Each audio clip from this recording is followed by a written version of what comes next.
And I will drop those links for you.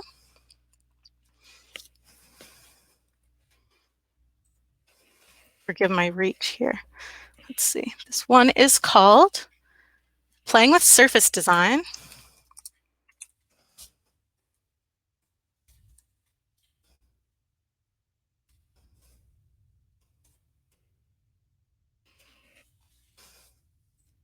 This one is called How to Make an Envelope.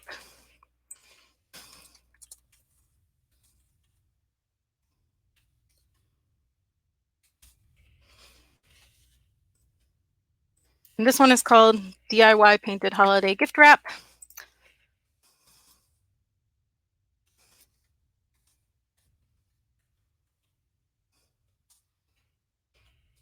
So I liked all of these, but I thought you guys might enjoy, since you can watch these tutorials anytime. They are very beautiful. They are free with your PGC MLS library card. You'll probably have to sign up through the Creative Bug link we have in the Creative Suite below to be able to access them. But once you set that up, you can use those and follow those to the T. But this is a little more intuitive and a little more playful today because I'm working with what I have at home, and I'm sure you guys will too. So let's see.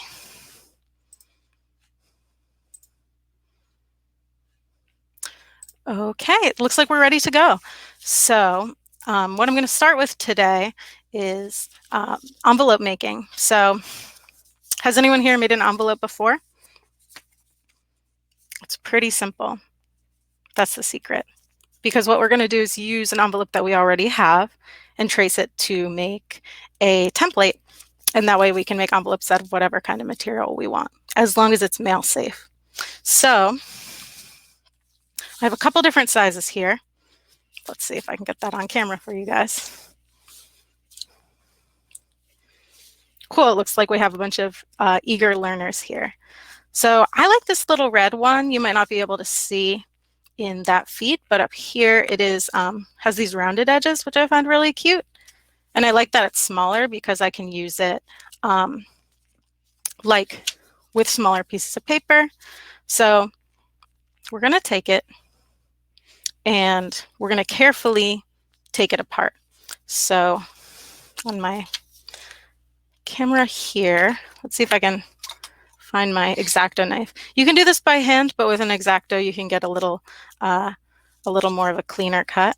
So I'm going to try and go along the line here so that I don't rip it.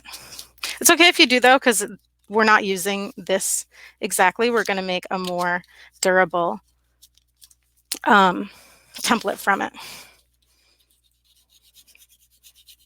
All right. And you should actually be cutting away from yourself. It's bad X-Acto practice. You always want to make sure that you're cutting away from yourself so that you don't get hurt. This is kind of hard though. Let's see. Okay, so I can open that up. An envelope is actually pretty much a square with the corners cut out. So you can make it pretty much out of any piece of paper. It might just be kind of small. So I'm going to get, if you were with us last week when we made books, or the week before, I have this cereal box that has been taking up space in my office here. So I'm going to use that to make our template. So we'll take this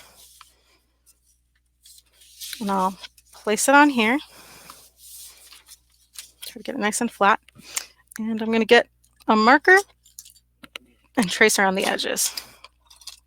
Here we go. Let's see. Oh, if I turn it like this, it doesn't fall on any of the seams, which is nice. Let's see. I'm going to try my best.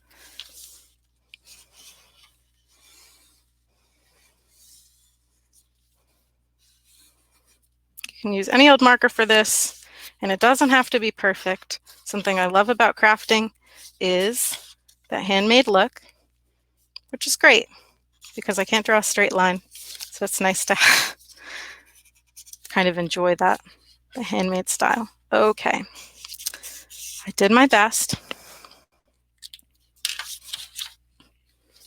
Doesn't look perfect, but let's see. And I'm going to make little marks just along the sides here, so I'll know where to fold in these folds. A little dotted line.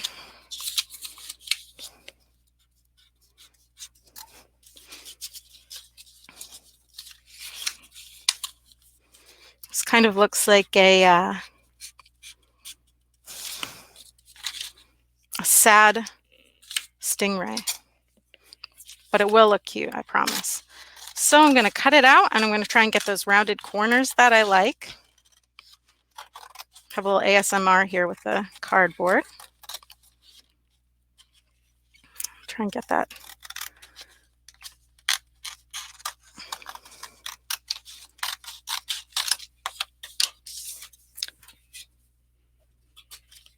Putting that on my floor for me to trip on later.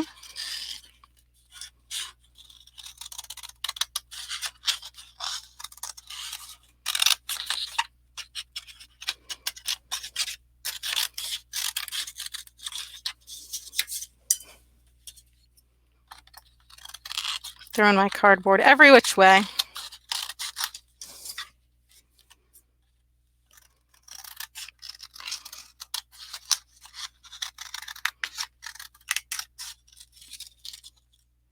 Okay, so we have this. I'm going to fold it along these dotted lines so that I have an idea of where to fold my finished, or my the things I make out of the new paper. There we go. I hope I put some fun paper somewhere over here, else I'm going to have to go walk around. And then you'll see I'm still in my pajamas. Thank you, Noelle. Noelle said, I can't even draw a straight line with the ruler, so your template is great. I appreciate your support. All right, so what do we have here? Oh, nice. I have some pink paper.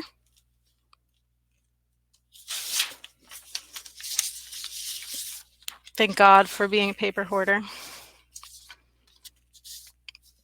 I don't know if you guys are like this, but I've always gotten a lot of flack for how much stuff I hoard. And now during the quarantine, I keep being like, oh, I could really use that piece of paper I threw out 2 months ago. So I got my delicious template here, and I am going to trace that again on this piece of paper. And I'm going to use a pencil this time so that I have the opportunity to erase it if I'd like, but I'll probably just assemble it inside out. Can I find one that's not broken? Aha.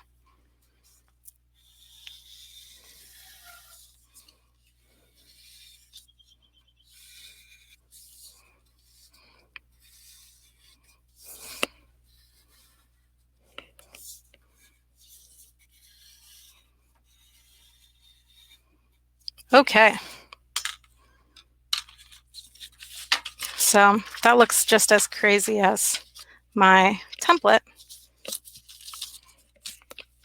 but soon we'll have something looking good, so don't judge me right now. Okay, and I'm going to cut along these lines as cleanly as I can.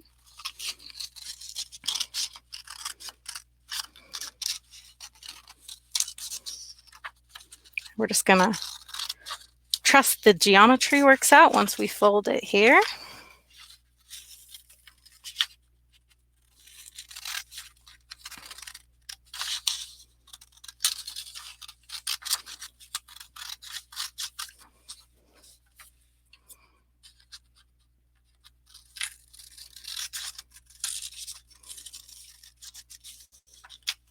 And so I'm doing this with just a big old legal size piece of paper, but you can do this with anything. I really wish I had some National Geographics around here, because some of my favorite letters I've received from friends when I was a little younger and had time to send people letters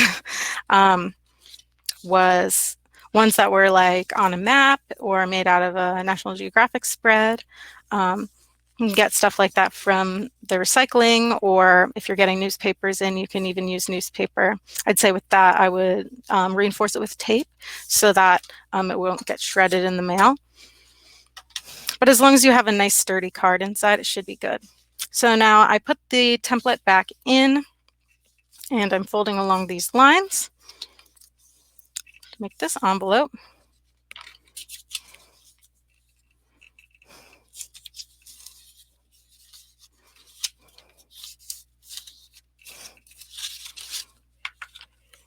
All right, and that basically resembles what we had here, our original envelope. And let's see. Just taking a look at that so I can get an idea of how mine should fold. I believe it's like this. The most pointy part is on the top. All right. Well, it looks like I left my glue stick. Oh, thank God. Got my glue stick. This looks pretty much like the envelope I made before. I'm going to put it down, and I'm going to glue it just along the same lines that are, that you can see where I tore the original envelope. Let's see. Hi, Karen. Thank you for joining us. All right, and I'm going to press that down.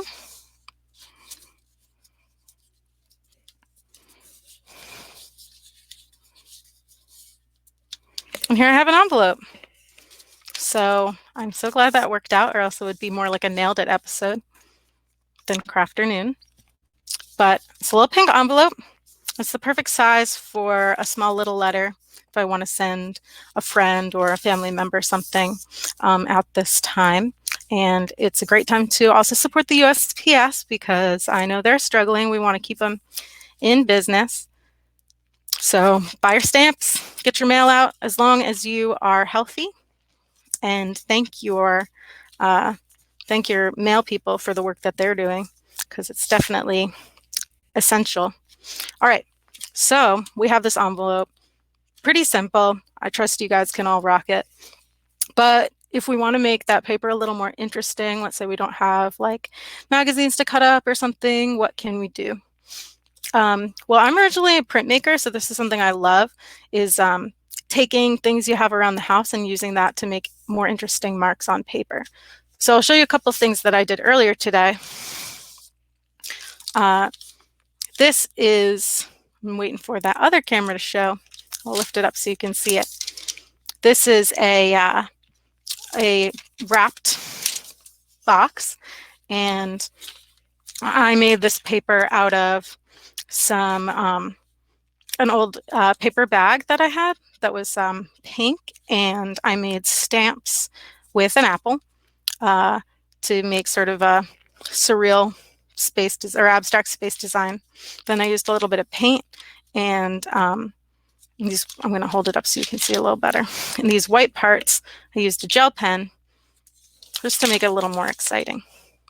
So I'm not going to teach you how to do just one kind of mark making today, but I'm just going to talk about different ways that you can use objects in the house to kind of zhuzh up the envelopes you make, or wrapping paper, or you can even do fabric if you have a fabric paint or permanent marker, ways that you can just add a little bit of zest to whatever you are making right now. So this is another piece of that pink paper. I used, I'll grab these so you can take a look. I used erasers to make a stamp. So this is something that I like to do when I do workshops with kids, but it's also super fun and relaxing to do at any age. So I cut this with an X-Acto, carefully cut out some shapes on the side and made like a pretty simple sort of zigzag print. And I alternated that on this paper to sort of get this this red zigzag. So I'm actually going to add a little more to that, because I think one of the fun things about experimenting is kind of layering up different colors and seeing what is interesting to you. So I'm bringing this over. This is a baking tray with some parchment paper in it. So the parchment paper I'm used for paint, and this is acrylic paint. You can also use, I wouldn't use tempera if you're going to put it in the mail because it can run, but you can use watercolor. You can use any water-based paint can work. Even if you have some old house paint, if you thin it down and you use gloves, you can use something like that as well. So you can experiment with what you have in the house. So I'm going to take my stamp. I'm going to take, let's see if we can get this a little more room here.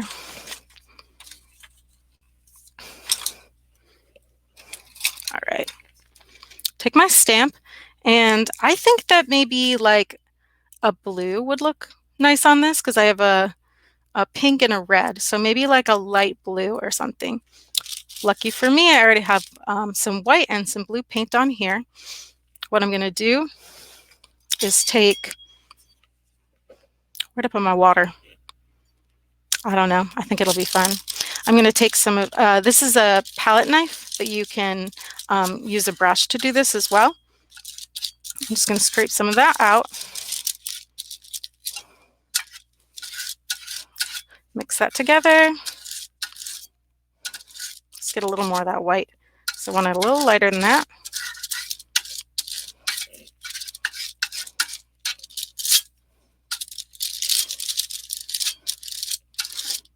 Okay.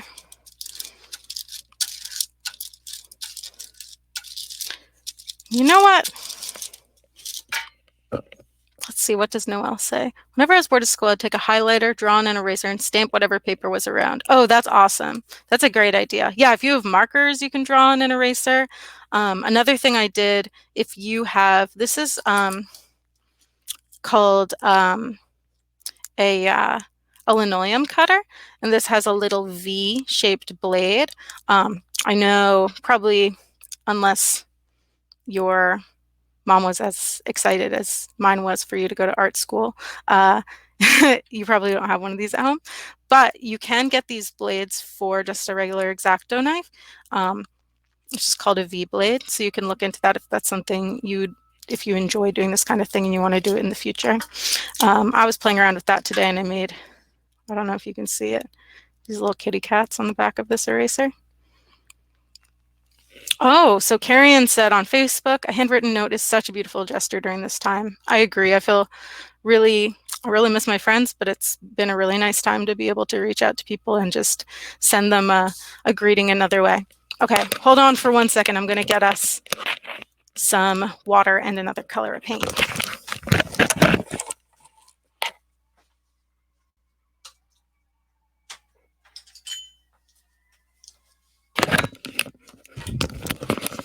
You guys are great. Thank you.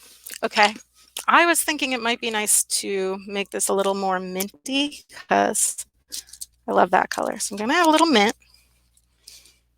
I'm going to add a little bit of water so that it's just a little thinner, and it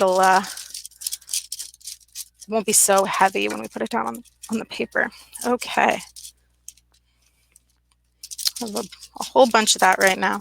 And I'm going to try and spread it out kind of evenly so it doesn't chunk up on the eraser. This is a great time if your kids are not in school to go through their supplies and take what you want because they're not using it. Okay, and you can also paint it on the stamp so you know what you're working with a little bit. All right, so I'm going to get some paper here just to practice and see how my stamp looks before I put it on. Okay, it looks pretty good. It's still got some red from when I was printing red before. Let's see if I can get that off just by stamping it a couple more times. I don't mind it so much. All right, I'm going to put some more green on this. And I think I'm going to stamp it the opposite way so it makes almost like a plaid pattern. All right. Paint it again. And you can alternate which way you are putting down your stamp. If you want to get more like a repeating pattern, you might want to use it the same way, but you can also change it up. Go on my table, don't tell.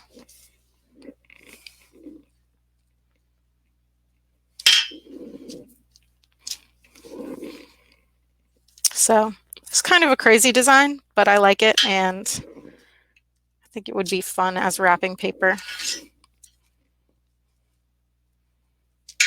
All right, so we have a little more time, and I want to show you some other techniques, so I won't go crazy on this stamp right now.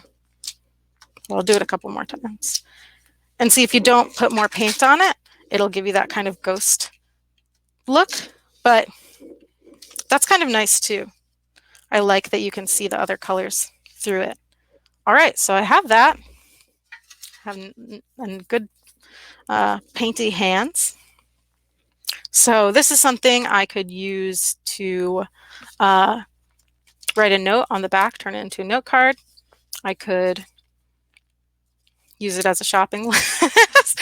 I could wrap a gift in it and send it in the mail. I could make an envelope if it was a little bit bigger. Or I can just put it in a frame and hang on the wall if I want to brighten my day a little bit. So I'm going to put that aside. I'll show you a couple other techniques. So here I have some tissue paper. And get it open.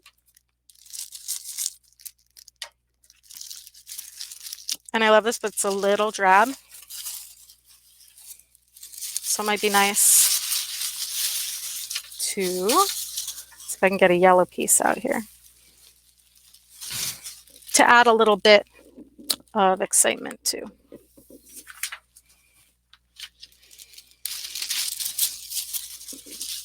So in the links that I posted above, I have a couple, let's see, a couple Creative Bug tutorials that I recommend. And one of them is that mark making tutorial. What's it called? I don't remember. Something about patterns on paper. It's the first link that I posted. But that talks a lot about doing what the artist who's running it calls intuitive mark making, and really following your gut and not really worrying about doing something perfect, but realizing that any mark you make can be exciting and lead to something else in your practice. So I'm going to shed some light on the situation here. So I showed you this box earlier.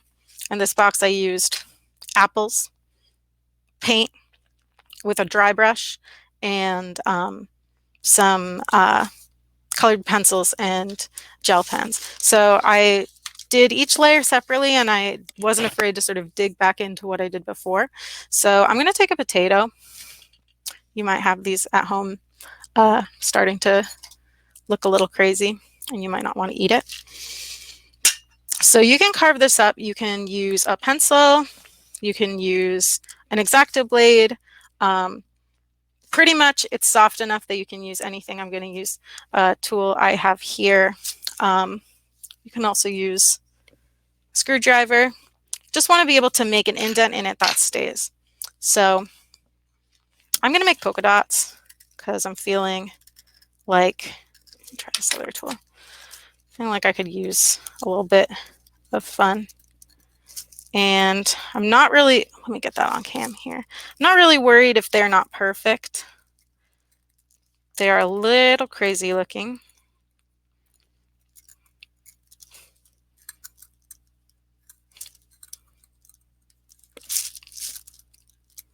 Kind of looks like a lotus seed now.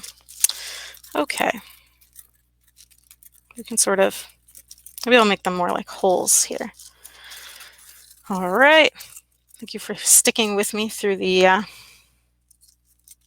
potato procedure. I'll make a couple of them holes and a couple of them not. Okay. These are going to look like a weird planet, but I don't mind that. You can do a cute design too. Maybe an initial or, you know, a smiley face. It doesn't have to be as abstract as this one is. But I like to kind of follow my gut. All right, and you want to make sure that's not too wet. I'm going to stamp it on my paper here and try and get a little drier. And I'm going to take my brush from earlier that has this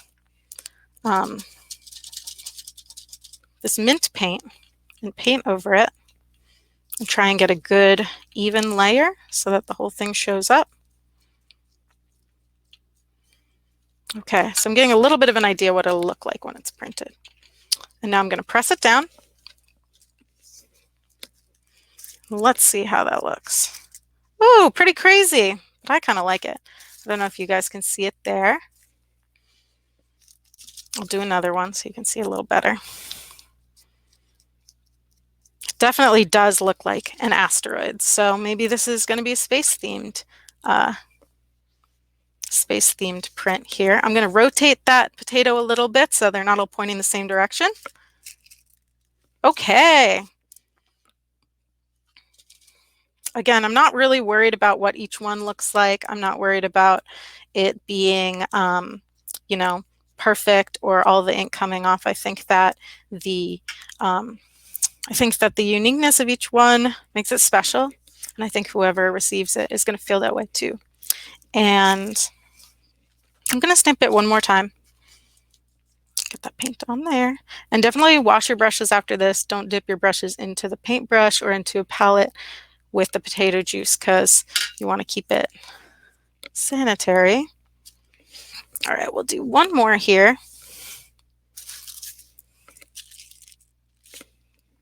Okay, so we have some crazy looking asteroids. I'll move them over so you can see them a little better. And these are kind of giving me the feeling of, you know, space and stuff. No double dipping. Thank you for shouting that out. I have a toothbrush here. I don't use this for my teeth. That would be gross. I have one of these to like clean things around the house that need a little bit more love. So it's gross, but don't fault me for it. So I'm actually going to use this to get like a dry brush technique. I'll show you what that means. I'm going to take, I have some copper paint, which I think will be really fun. See if I can get that open. Oh, Lisa on Facebook says, I love the whatever you have on hand craftiness tips. Please host more of these. I love making envelopes from old calendar pages. I love that too. That's awesome. I would love to see those. So if you want to share them with PGCMLS either on Facebook, you can use the hashtag PGCMLS Crafternoon or just tag us on Facebook or Instagram. It would be awesome to see what you guys are doing. And we always want to hear what folks want to see in the future. So I really appreciate that. Okay. So usually when you use you can do this with a regular brush, but I'm trying something a little crazy. When you use a brush, before you put it in paint, usually put it in water so that you can get it wet and it'll be a little smoother when you apply the paint.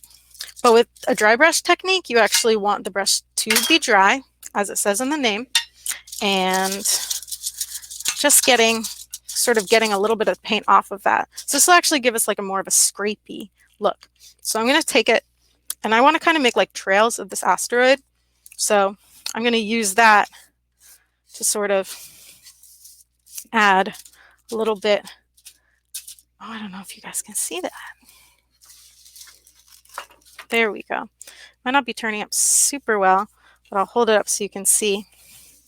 It's sort of giving it like a fiery kind of scrapey look. I think dry brush is a really great way to get some natural textures, like if you want to do like a plant or something, or grass. It can also be beautiful for like doing clouds.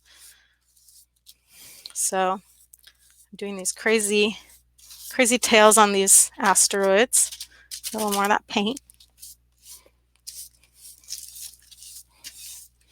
So this isn't like a perfectly repeating pattern, but I think it's a fun, I think I would be happy to get it on a package.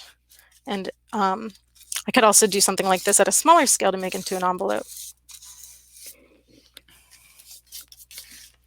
Okay. I think that's enough of that for now.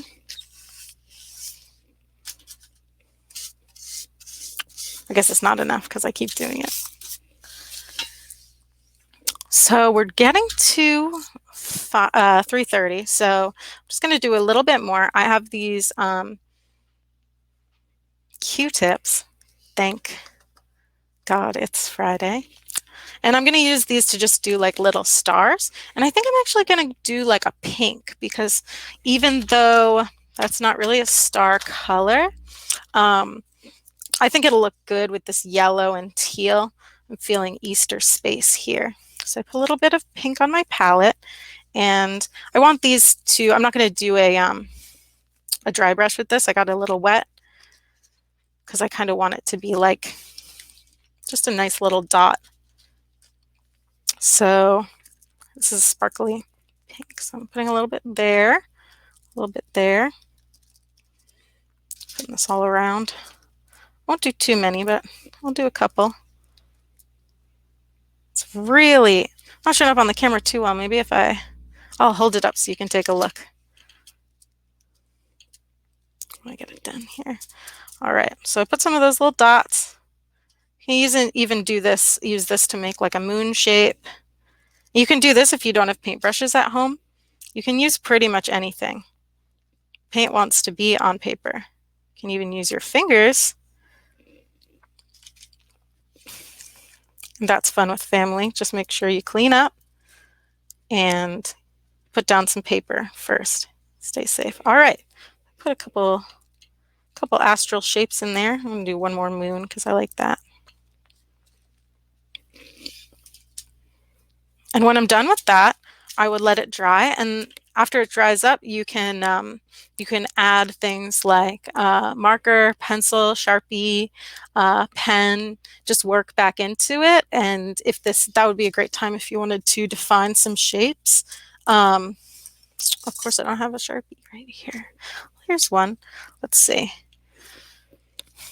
Maybe I want to make this look a little bit more like a crazy old asteroid. So I can draw some shapes like that. And even like add some flames.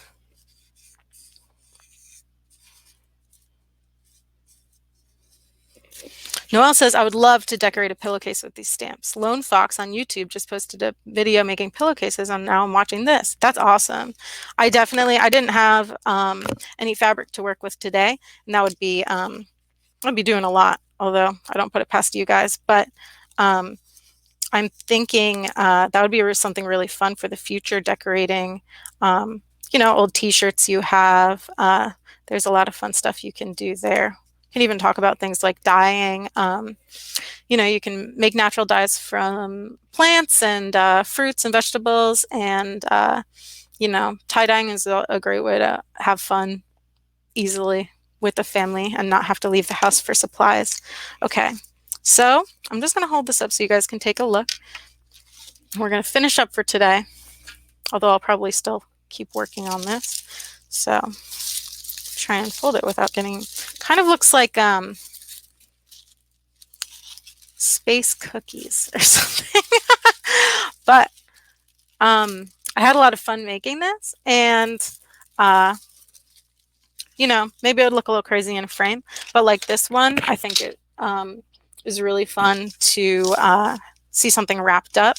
And once this dries, I could use it for also to make an envelope, or just add a little more spice to any mail that I'm sending to friends and family. So I'm once again going to recommend that you guys check out, let's see, now I can't even get to my computer because I threw all my crafts around here. Where is my mouse? Here we go. Thank you for your patience. So these links I threw up at the top, playing with surface design, I got a lot of inspiration from that. And they even go into things like using using credit cards to make like these really fun, bold stripes of paint, and making patterns from that. Old credit cards, not the one you are using currently. They go into using natural things like leaves and feathers, and it's just a really, really fun tutorial. So I really recommend taking a look at it. And how to make an envelope and DIY painted gift wrap are awesome too. Again, if you missed the beginning of this, below, if you are using Crowdcast, you can click the link to PGCMLS Creative Suite, or you can visit our Creative Suite by going to our website, pgcmls.info, clicking Digital Library, Support Suite, and you'll find the Creative Suite below that. So that includes Creative Bug, where I got these tutorials, Artist Works, which is music lessons, great courses, which has all sorts of awesome stuff, including art lessons, art history, color theory, and food and wine, and Small Hobbies and Crafts Reference Center, which is really awesome as well. So if you want to know more about any of those, you can send us a message on at PGCMLS on Instagram, Facebook, Twitter, or you can email us at digitalservices@pgcmls.info. Thank you so much. Thank you for your message, Leatha. And I hope you guys enjoy your weekend too. I hope that it will be sunny and safe, and I hope that you'll be able to try out some of the things you did today. Thank you so much, and have a great day.